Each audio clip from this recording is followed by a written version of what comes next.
সব দিক করবো কেমনে করবা গরু কাটা দেখো এই মাল কাটা দেখো ভাই দেখছো গরু এ আল্লাহর রহমত ছাড়া আর কিছুই নেই এ আল্লাহর রহমত ছাড়া আর কিছু নেই কাদের মামা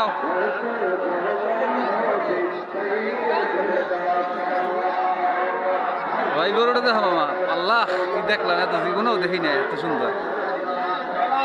মাশাআল্লাহ আল্লাহু আকবার মাশাআল্লাহ মাশাআল্লাহ দেখো তো আর ছবি তোলা ছবি না ভিডিও হইতেছে মাশাআল্লাহ সব উত্তরবঙ্গের গরু